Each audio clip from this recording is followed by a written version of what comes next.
जब हम सूर्य नारायण भगवान को अर्घ देते हैं, जल चढ़ाते हैं, तो वो जल पृथ्वी पर जब गिरता है तो उसके छींटे हमारे शरीर पर लगते हैं। क्या वो ठीक है? क्या वो श्रेष्ठ है? तो शिव महापुराण की कथा कहती है, जब हम सूर्य को अर्घ देते हैं, सूर्य को जल चढ़ाते हैं, वो पानी जब पृथ्वी पर गिरता है, उसके छींटे हमारे शरीर पर लगते हैं, तो वो श्रेष्ठता का भाव निर्मित करते हैं। वो गलत नहीं हो सकता। कारण अब वो भी समझ लीजिए।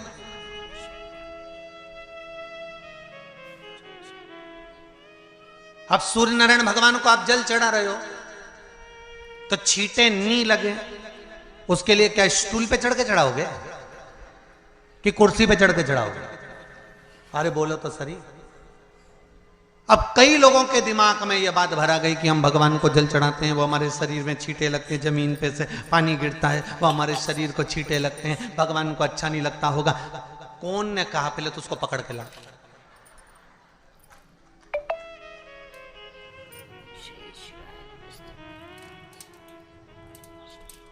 क्योंकि मेरे राम जी महाराज, मेरे भगवान कृष्ण, बड़े बड़े संत, साधु, सन्यासी, तपस्वी, साधक, उपासक जितने भी हुए, जिन्होंने सूर्य की आराधना करी, इन्होंने टेबल पे चढ़कर या कुर्सी पे चढ़कर जल नहीं चढ़ाया। इन्होंने पृथ्वी पर खड़े होकर ही, क्योंकि पृथ्वी तत्व के देव हैं शिव। जब हम मृत्यु लोक पर खड़े होकर, पृथ्वी पर खड़े होकर भगवान शंकर का भाग पृथ्वी तत्व को धारण कर कर जल को हाथ में लेकर जब समर्पित करते हैं, और जो जल नीचे गिरता है वो शरीर पर अगर लगता है तो हमको उसका आशीर्वाद ही प्राप्त होता है, दोष नहीं लगता। पर लोगों ने इसको विपरीत कर दिया। कि कौन ने विपरीत करा? कई लोगों ने इसको विपरीत कर दिया। कौन ने विपरीत करा? तो जो दूसरे धर्म के लोग होते हैं, जिनको हिंदू धर्म से नफरत होती है और जो हिंदू धर्म की पूजन, सेवा, अर्चना को समाप्त करना चाहते हैं, वो धीरे धीरे धीरे धीरे कहने लगे कि सूर्य को जल चढ़ाओगे तो शरीर में लगेगा, शरीर में लगेगा तो दोष लगेगा। इसको कह कहकर घर घर में सूर्य को जल चढ़ाना लोगों ने बंद कर दिया कि आप जल चढ़ाएंगे तो दोष लगेगा, शरीर पे छींटा लगेगा, शरीर को ऐसा लगेगा। ये दोष नहीं है। कितनी सुंदर बात है महाराज। सूर्य नारायण भगवान को जब जल चढ़ाया जाता है, हाथ सिर से 8 इंच की दूरी पर होना चाहिए। जम के बोलिए, सिर से कितना ऊंचा होना चाहिए? 8 इंच ऊपर अपना हाथ होना चाहिए मस्तक से सूर्य को जल चढ़ाते समय। और ना चांदी का, ना स्टील का, ना लोहे का, ना प्लास्टिक का, ना कांच का, ना सोने का कोई बर्तन, ना कांसे का, ना एल्युमिनियम का,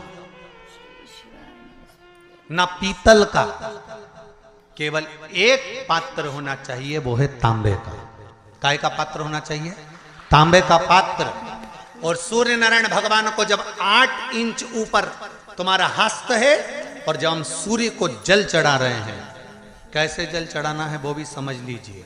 अगर कोई कैंसर का मरीज है, जिसके चेस्ट में कैंसर आ गया हो, लेफ्ट में, राइट में कहीं पर कैंसर आ गया हो, या कोई गठान आ गई हो, तो महाराज आप जल चढ़ाते समय उस जल की धार को सूर्य भगवान को जब चढ़ा रहे हो, तो धार आपकी गठान की ओर जाना चाहिए, जिससे सूर्य की किरण उस जल में से आपके उस स्थान पर पड़े, उस जगह पर पड़े जहां पर गठान है।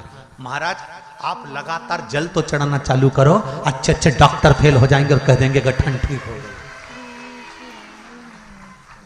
आपका लीवर और किडनी गड़बड़ कर रहा है, आप प्रतिदिन, आपका स्वास्थ्य गड़बड़ रहता है, आप प्रतिदिन ये ज्योतिष शास्त्र के अंतर्गत, रत्न शास्त्र के अंतर्गत, ये रत्न शास्त्र, ज्योतिष शास्त्र, रंग शास्त्र जो हमारे यहाँ है, रंगों के हिसाब से ये जितने रत्न होते हैं, माणिक हुआ, मोती हुआ, नीलम हुआ, मूंगा हुआ, पुखराज हुआ, ये क्यों कहते हैं ये पीला है, ये सफेद है, ये नीला है, ये लाल है, इसको शरीर में क्यों पहनाते हैं? उसका कारण होता है कि जब शरीर में पहनते हैं, सूर्य की किरण उसमें पड़ती है, हमारे शरीर पर वो कलर का इफेक्ट पड़ता है, उस कलर को शरीर पर लगता है, और शरीर पर लगता है तो हमारा शरीर धीरे धीरे, हमारी जो इंद्रियां हैं वो सही होने लगती हैं, काम सही होने लगता है। श्री शिवाय नमस्तुभ्यम, हर हर महादेव, ओम नमः शिवाय, जय महाकाल। दोस्तों, कल रविवार है 24 सितंबर, तो मैं आप सबके लिए ये महा अचूक उपाय लेके आई हूँ पंडित प्रदीप मिश्रा जी की कथा का, जो कि उन्होंने अपनी मुखारबिंद से ही बताया है। तो आप लोग इस उपाय को कल 24 सितंबर रविवार के दशमी तिथि के दिन कीजिए और अपने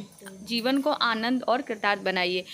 तो गुरु जी ने जैसा कि बताया कि हमें सूर्य भगवान को अर्घ जब देते हैं तो जो उसके छींटे हमारे शरीर पे पड़ते हैं तो वो मतलब अशुभ नहीं होते हैं, वो हमारे जीवन में शुभ होते हैं। और यदि हमारे शरीर में कोई रोग है ना, तो वो छींटे यदि हमारे शरीर में पड़ गया है तो वो रोग जल्द से जल्द ठीक हो जाता है। और सूर्य भगवान को जल हमेशा अपने सर के 8 इंच, शायद गुरु जी ने बताया कि 8 इंच दूर रख के ही देना चाहिए, जिससे कि आपको कैंसर है तो उस कैंसर की बीमारी का जो किरण होती है वो सीधे पड़नी चाहिए। तो आपको हमारी वीडियो अच्छी लगे तो लाइक शेयर कमेंट कीजिए, चैनल को सब्सक्राइब कीजिए। श्री शिवाय नमस्तुभ्यम, हर हर